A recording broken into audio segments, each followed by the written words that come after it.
So, till yesterday, we have covered.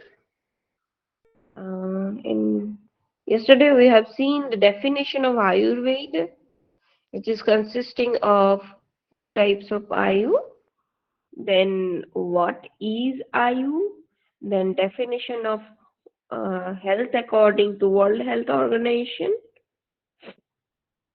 Then, aim of Ayurveda, which was maintenance of health of healthy person, that is swasthasya swastha rakshanam, and curing the disease of ill person, that is aturasya vikara prashamanam cha. Okay. And then we have studied about uh, pillars of Ayurveda, three pillars, Vat, Pitta, Kapha. Those are three stambha and three upastambha. Can you please tell me what were those upastambha?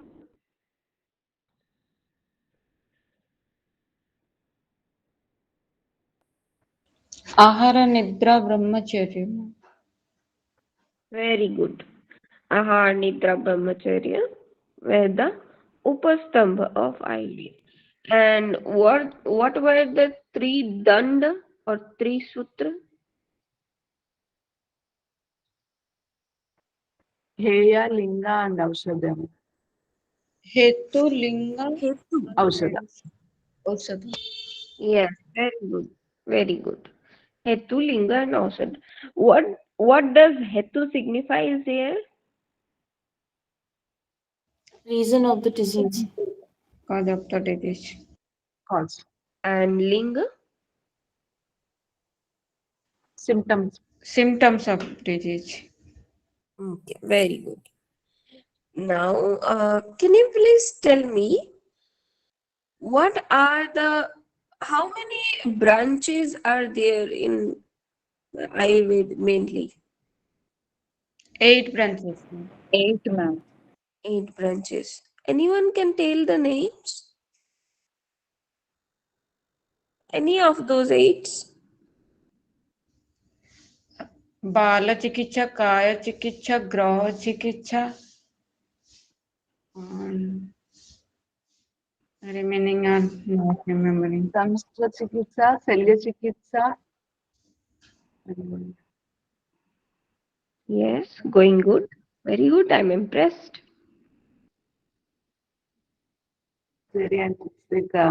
రాజీకరణ చికిత్స, fertility. Very good. Rasayan. Science, toxicology. Yeah, so it completed, right? What are those? Kai Chikitsa, that is general medicine. Bala Chikitsa, that is pediatrics. Graha Chikitsa, that is psychology. Urdhanga Chikitsa, that is ENT, ear, nose, throat. Salya Chikitsa, that is surgery. The Drangstra Chikitsa, that is toxicology. Rasayan Chikitsa, that is rejuvenation. And Vajikaran Chikitsa, that is infertility or treating infertility, aphrodisiacs. Okay, so these are the 8 basic branches of Ayurveda, Ashtanga Ayurveda. Okay, and Ayurveda has a special cleansing technique. What are those techniques known as collectively? Panchakarma. Panchakarma, ma'am. Very good, very good. I'm really impressed. What are those Panchakarma including? Vaman, Virechan, Nasha, Basti, Raktamokshanam. Very good. And now, can you tell me the flow of knowledge of Ayurveda? Evolution, ma'am. Yes. First Brahma, then it goes to Daksha Prajapati, then it goes to Ashwini Kumar brothers. Then it goes to Indra. Very good. So let us start today's class. Can you see the slide? Yes, ma'am. Yeah. So the pioneer of knowledge of Ayurveda is considered as Lord Brahma. And he gave it to Daksha Prajapati. From Daksha Prajapati to Ashwini Kumar brothers. Those are Nakul and Sahadev.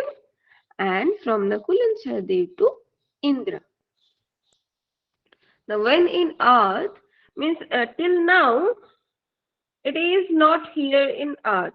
It is in the environment of those gods and demigods. It's not here in the earth. Means earth in the sense it is not here to common people. Knowledge of Ayurveda till now has not reached to common people. It is up to Indra only here. Now, when in earth, acharyas and normal people were unable to achieve main objectives of life. And what were the main objectives of life? Can you remember? Yes, ma'am. That Dharma, Artha, Kama, Moksha already Very written. good. Those are the purusartha, dharma, artha, kama, moksha. So, for achieving these things, when health is coming as an obstacle for normal people and acharyas, then they are suffering from diseases and that is spreading all over the world. So the acharyas decided to learn Ayurveda from Indra. After that, the science of life spreaded all part of world through some intelligent disciples of those acharyas like Charak and Susruta.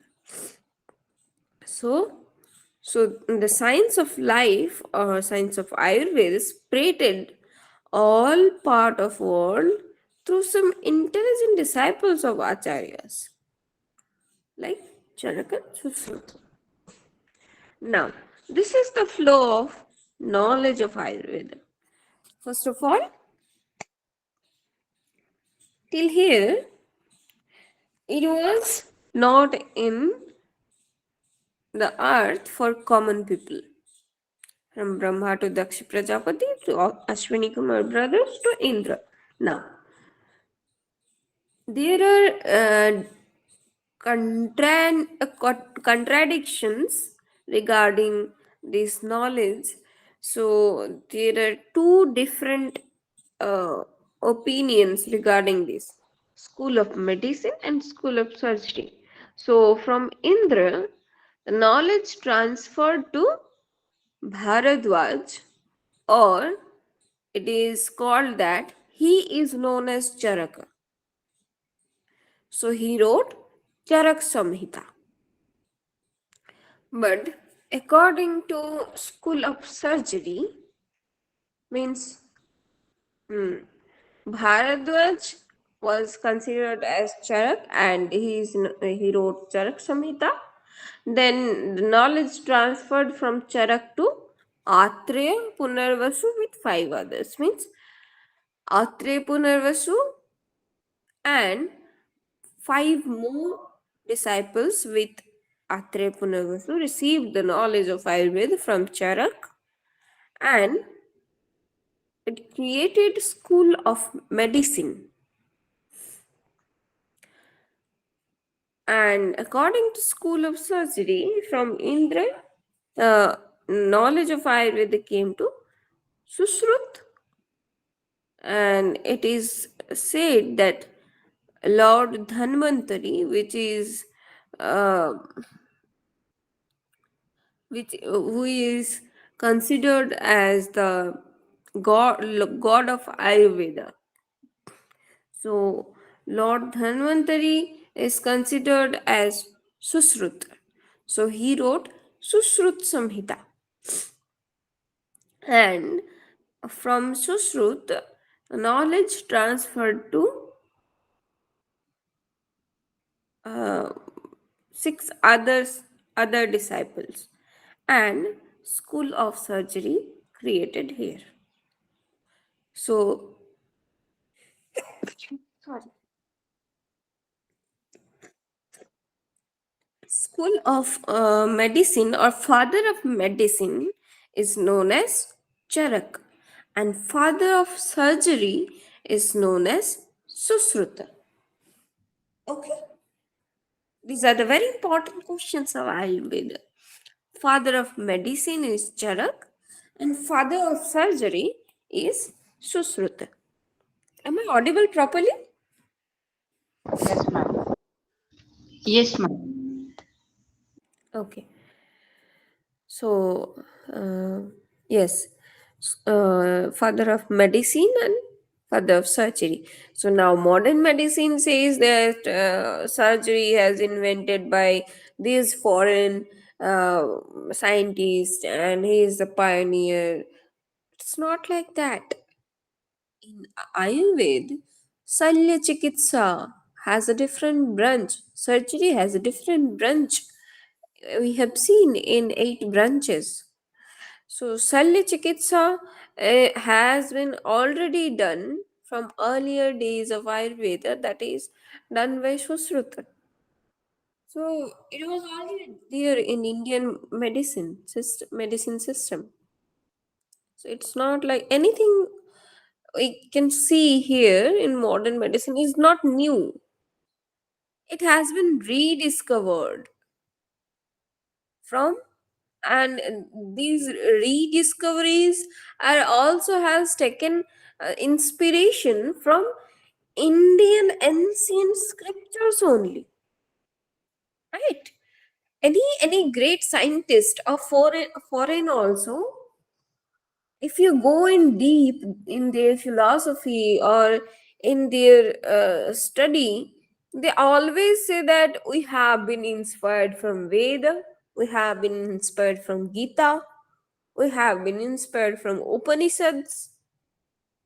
Any great scientist, you talk about Einstein, you talk about Isaac Newton, you talk about the greatest Abdul Kalam, everybody has inspired from Veda, Upanishad, Gita, and you talk the most intelligent or most greatest scientist of this era, Stephen Hawking's.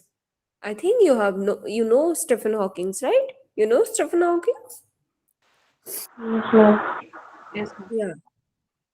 So all these greatest scientists of modern era who has discovered something great really are been inspired from Indian ancient scriptures.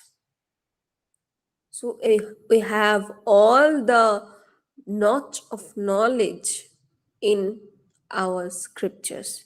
We just need to identify them. Okay. Next is, so we have seen the main aim of Ayurveda was to maintain health of healthy person. So what is health? What do we need to maintain?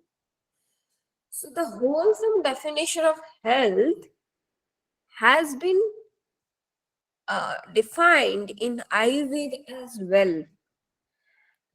We have seen the definition of World Health Organization, that it was not only the physical health, it was also about mental health and social health of an individual being.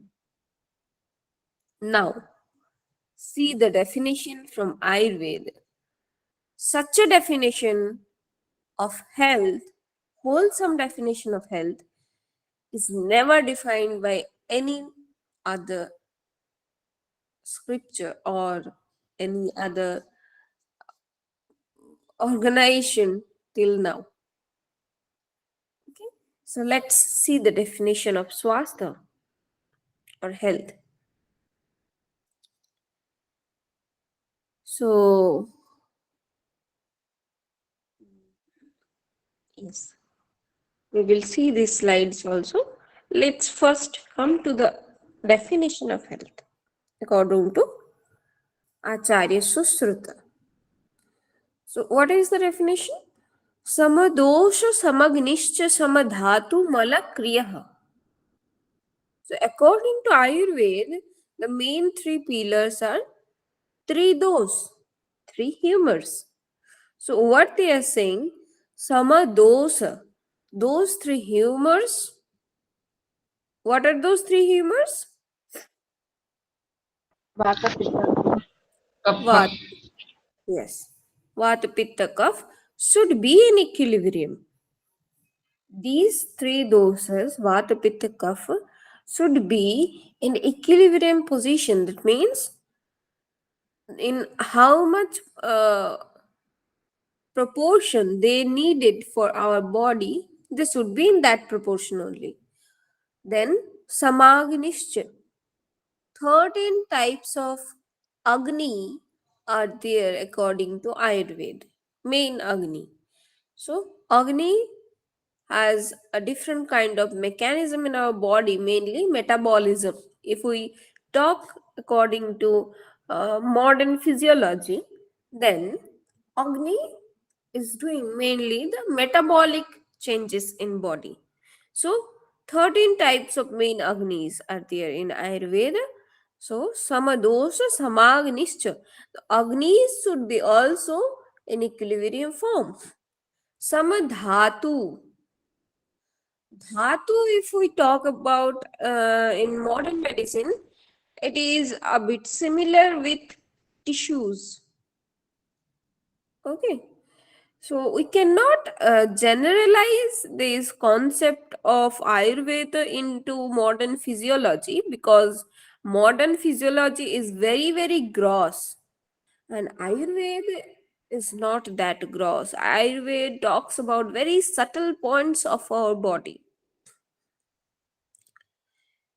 So we cannot like in yogic scriptures also we talk about nadis. So nadis are not that simple. Means sometimes people consider that nadis are blood vessels, nadis are nerves. Okay, that may be some part of nadi, but they are not is what we can see in our naked eyes, blood vessels and nerves. It's it is not all about. Okay, so nadis are very much subtle. Like that only, the concept of Ayurveda is also very subtle, not that gross that modern physiology talks about. Okay, so samadosha, samagnischa, samadhatu. But we can relate to these things like dhatu to tissues we can relate. And malakriyaha. So all these things should be in equilibrium. What are those things? Samadosha, samagnischa, samadhatu, and mala. Three types of mal are there according to Ayurveda.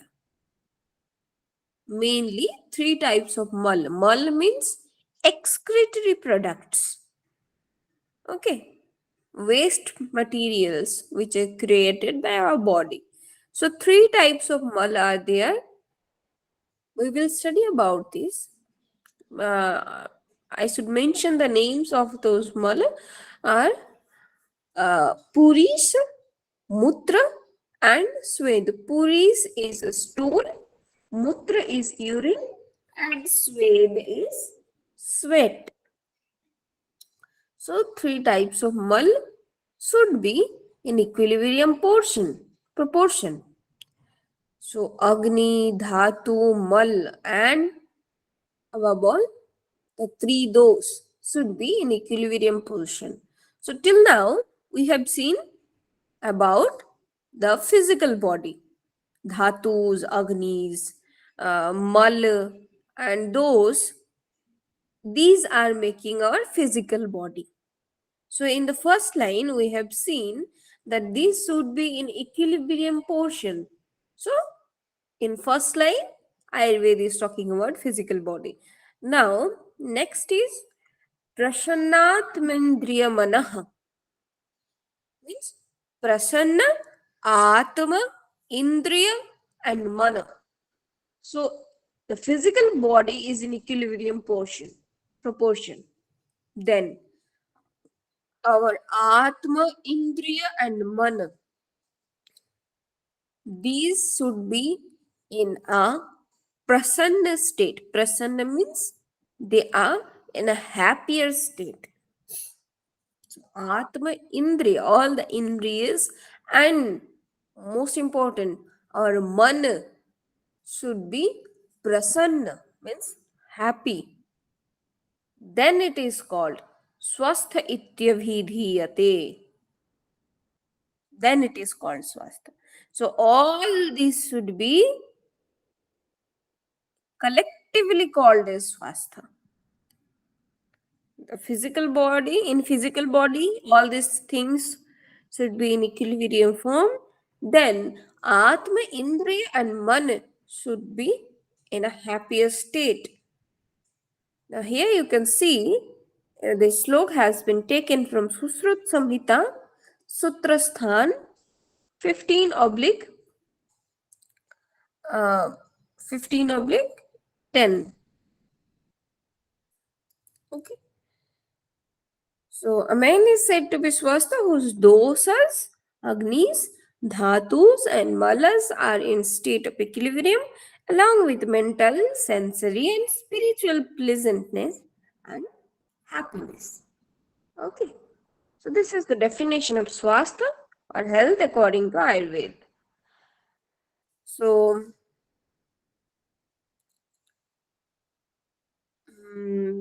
yes, swastha, maintaining health of healthy person is considered as a major aim of Ayurveda, and Acharya Sarangadhara quotes, "No creature in the universe is immortal. It is impossible to prevent death, but it is possible to prevent disease." This is the ultimate truth, that no creature in this universe is survive for, means no one is immortal, right? Everyone has to die. So we cannot prevent death. It is the ultimate truth. But we can prevent the diseases. We can prevent the sufferings. So one should try for that which is preventable. That is why we should go for preventing measures of health. Sorry for this telegram notification. I cannot ignore it. Okay. So, a wise person should perform such actions which are good for his body, like as the officer in charge of the city and charioteer in charge of the chariot, protect the city and chariot respectively. Means as the administrator protects his city, like that only he should protect our body. Charaka, the further emphasizes on maintenance of health.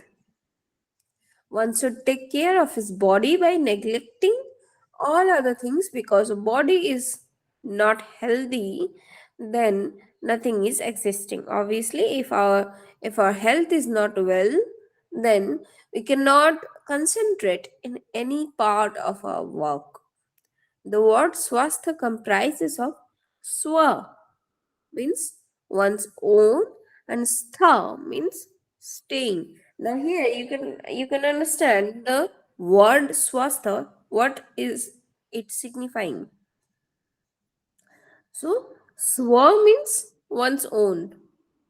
We talk about swadhinata, right? So swades. So all these things here, swa means our own, and stha means staying, that is being, sorry, So that is being in one's own natural state. Now, uh, what is here in this slide also we are seeing that what is definition of health is trying to signify in front of us.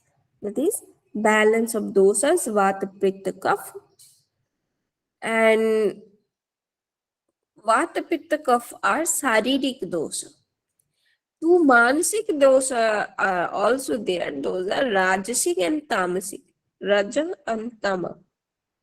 So must maintain an equilibrium state to maintain health. All these states should be in equilibrium state. Now balanced state of Agni.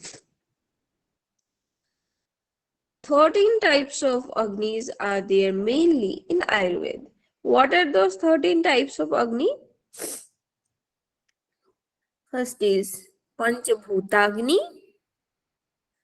means Agni is related to Panchamahabhut. Then Saptadhattvagni, Agni is related to 7 dhatus. And last one is Jatharagni. I think you are very familiar with Jatharagni. So equilibrium state of Agni leads to proper formation of body tissue, and derangement of Agni leads to different diseases. And Agni is considered as digestive power of an individual. Okay. Next is 7 dhatus. Balanced state of dhatu and mala. So equilibrium state of 7 dhatus should be there for achieving health. What are those dhatus? Ras, Rakta, Mans, Med, Asthi, Majja, and Sukra. Okay, means these are the 7 dhatus according to Ayurveda. So these dhatus should be in equilibrium state, and these dhatus are the essential for maintenance of health and prevention of diseases. It is dependent on food regimes followed and state of Agni.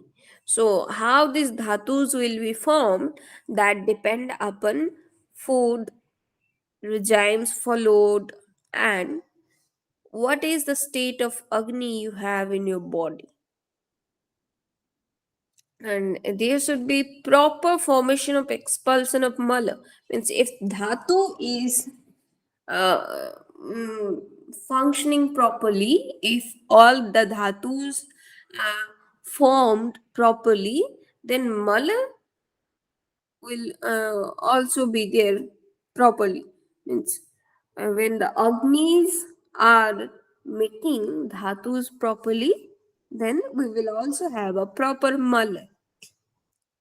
So what are those mala? Feces or puris, urine or mutra, sweat or sweat.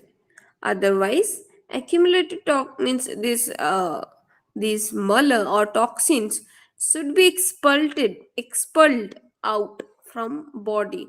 Otherwise, accumulated toxins produce different disorders. We all know, right? If the mala or waste or toxins are not getting expelled from body, then it will obviously cause diseases. We all know when uh, garbage or dustbin is there in home for long time and it has not been cleaned, then it will it will produce a smell, it will produce the diseases like that only in our body same. So pleasant state of soul, sense and mind, what does this signify? Means prasanna atma indriya manaha. Pleasant state of soul, sense organs, and mind is health. Here, soul is Atma, means Jivatma, or Karma Purush, who experiences all feelings like pleasure, pain, etc. And all five sense organs, including mind, should be devoid of vitiation. So, all five sense organs and mind, Prasanna, Atma, Indriya, and Mana, should be devoid of vitiations. Suppression of mental urges like desire, hatred, greediness, passion, following principles of Sadvritta, Acharashan, and Yoga help to keep the mind healthy. So these are the way to make individual healthy. So I think we should stop here for today, or we should continue. We have 15 minutes, ma'am. I think we can continue. Yes, ma'am. We have 20 minutes more.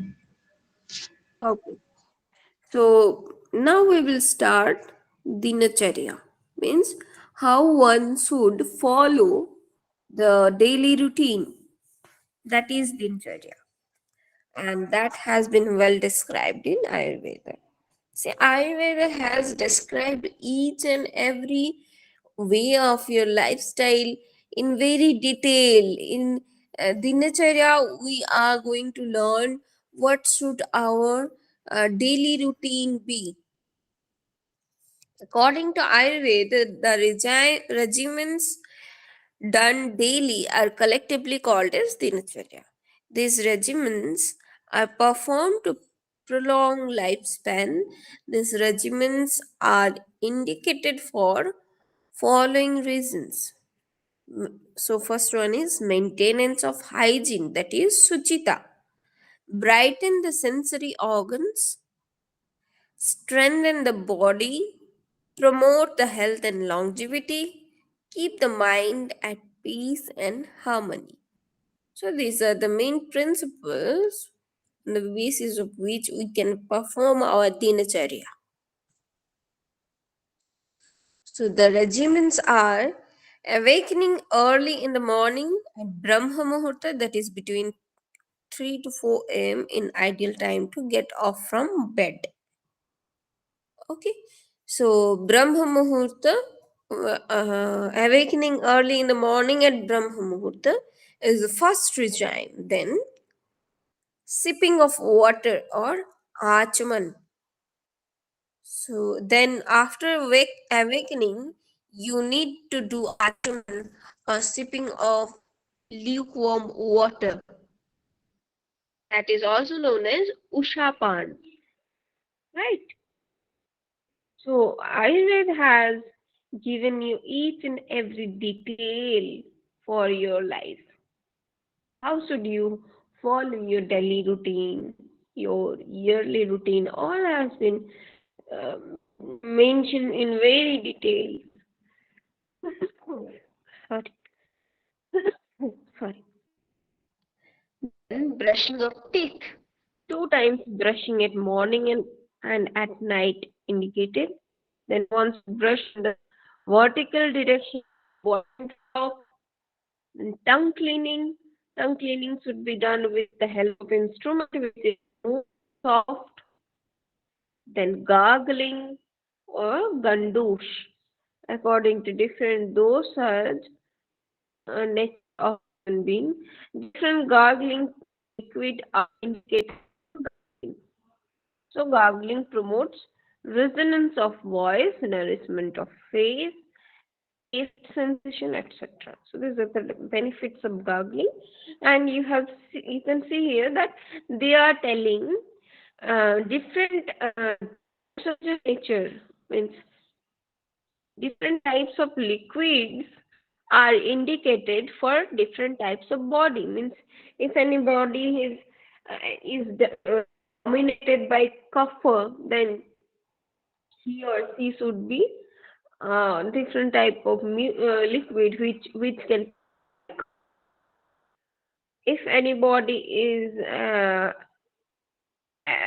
having a body type dominated by pitta, then he or she should take that type of gargling or hmm, medicated gargling, different, different type of liquid for gargling. Means it has been well defined and well described in detail in Ayurveda, all the things, which type of for whom, all these things has been described in detail.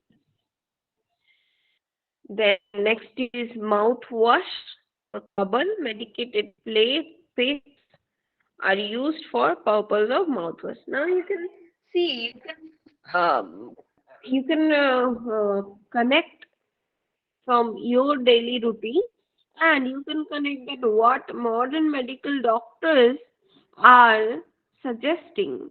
All these things are already suggested in Ayurveda way back to the ages, and they are very, very particular and very, very proper.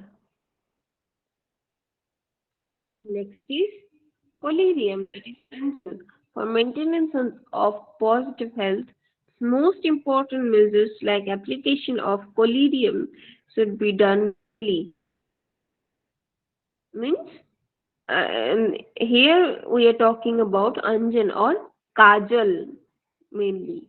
We take generally women or female gender use kajal as a cosmetic for having a beautiful eye look, outlook of eye.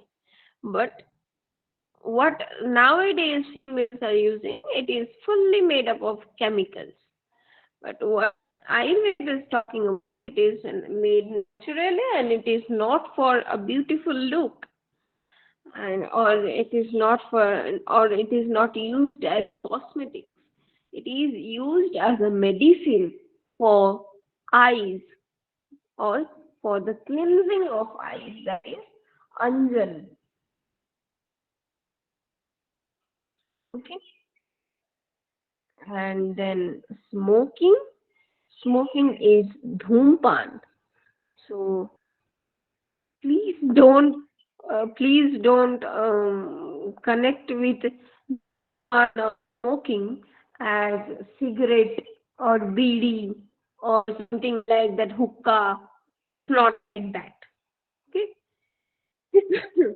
The dhumpan here is something different, and in we see also dhumpan in Nasha or Panchakarma technique, dhumpan.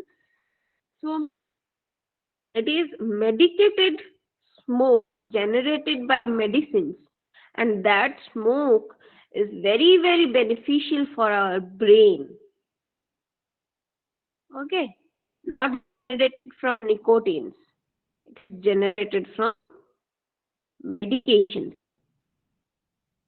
Okay. So part of vitiated kapha situated in head is eliminated by fast dhumpan. Eliminated very fast by dhumpan. So this dhumpan is very, very beneficial for brain. Okay. Next is nasal drop of nash. Ma'am, Yes. ma'am, Yes. how it, yes, ma'am, means what are the materials used for dhumpan? Those things we have to go for Panchakarma in very detail, and it is going to be a very, very long class of these things. So we cannot go for that detail. Just um, just imagine that those things like some leaves of trees which are very beneficial for our body, those and they are taken in particular proportion, means not only one leaf, uh, like cigarette only it looks like, and It is made up of different types of leaves and medications, and they should have or they should maintain a particular ratio. Means I have taken that Dhumpan in Panchakarma clinic, and it is really very beneficial. I experienced Dhumpan in Panchakarma clinic. So it should be in proper ratio. And then the inhalation technique is also there. You should have a towel. There are various details, and we have to, or if you are very interested, you can go to Panchakarma clinic and you can learn about those techniques. So we cannot discuss Basically, that detail here. Yes, basically medicated herbs are used, na ma'am? yes, yes. Medicated herbs and oils are used. Okay. And it should be proper proportionate and inhalation Yes, technique also there. Okay. yeah. But generally those are Um, means those are doing smoking that is not a that technique is not included in this method, that is I think. addiction, and that Yes, is yes. poisonous for our body. That is poison. You Yes, should ma'am. not take secondary also. Means, if anyone is smoking in front of you and you are being the secondary smoker, means, for example, I am smoking in front of you, sitting in front of you, and you are not smoking, but you are taking the smoke as secondary person, then it is more harmful for the secondary person than the primary. Because if I am smoking, I am having the filter of a cigarette. I think you have seen a cigarette from close. The cigarette having the filter at back, that is a spongy portion. So that filter is filtering some of the toxins for the primary smoker. But for secondary smoker, means if you are sitting in front of me while I am smoking, that time you are not having any.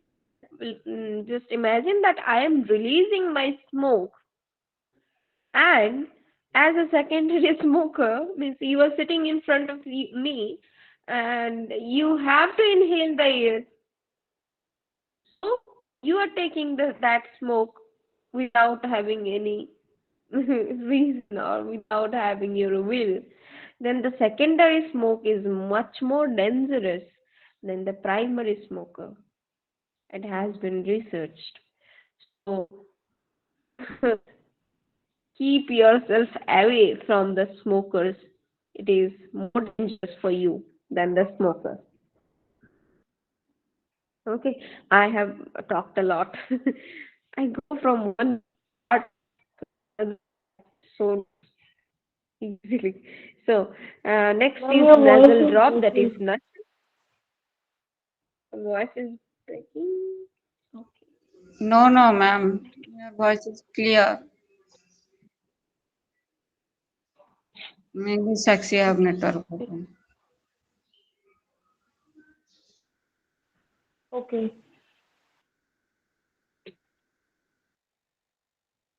Okay. I think now it should be clear. Okay. So next is nasha or nasal drops. Medicated nasal drops are indicated for prevention of disease. Nasal drop like Anutaila is indicated for daily application. Diseases of ear, eye, nose are prevented by nasha.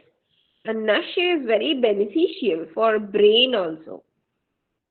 Yesterday we have also discussed that Nasahi Sudwaram means nose is the gateway for head or brain. So Nasha helps in all these ear, eyes, nose, and most importantly brain. Then comes regular exercise. Proper exercise is indicated for maintenance of good health. Then massage. Massage is abhyang. One should massage the body with medicated oil, and the oil should be lukewarm according to season and dosha in the direction of body hair. Means as our body hair is directed, like our body hair, like in our lower leg, you can see if you have some bit of hairs, then it is directed downward. The body hair is directing downward. So according to the direction of body hair, one should massage. Daily practice of Abhyanga delays aging, cures tiredness and vata disorders, improve vision, nourishment of skin, sound sleep and strength. Okay, so daily practice of Abhyanga uh, improves these things. Now, Urdhvartana, sorry, Udavartana, that is deep massage. Abhyanga is simple massage and Udavartana is deep massage. Massage done after oil massage is called Udavartana. It helps to decrease kapha and fat, makes the body strong and gives clear good complexion to skin. Next is bath, that is snan. After doing massage, bathing is indicated as it takes away sleep, burning sensation, tiredness, weight, eating, thirst, and impurities. It is good for heart and purifying all organs, cures drowsiness, gives satisfaction, enhances vitality, agni, and clears the blood. Then, after bath, is washing the feet, wearing clothes, wearing garlands, wearing footwear, holding stick, wearing protective covering, wearing head turban and umbrella. Okay, so these are the dinacharyas. Basically, means in if you see in Ayurvedic scripture, it has been mentioned in more detail, but here we are just discussing the basics. So these are the parts of dinacharya. Conclude the class here. We will start Ritu. Okay. Okay, ma'am. Okay. So sit straight, close your eyes, take a deep breath, exhale completely. Now, adapt Namaskar Mudra in front of your chest. Inhale deep and long and start the prayer. Om Sarve Bhavan Sukhiah Sarve Santu Niramaya Sarve Bhadrani Pashyantu Ma Kaschit Dukha Bhag Bhavet Om Shanti Shanti Shanti. Now rub your palms. Put the palms on your facial muscles. Feel the warmth, the energy, and I try to smile on your face.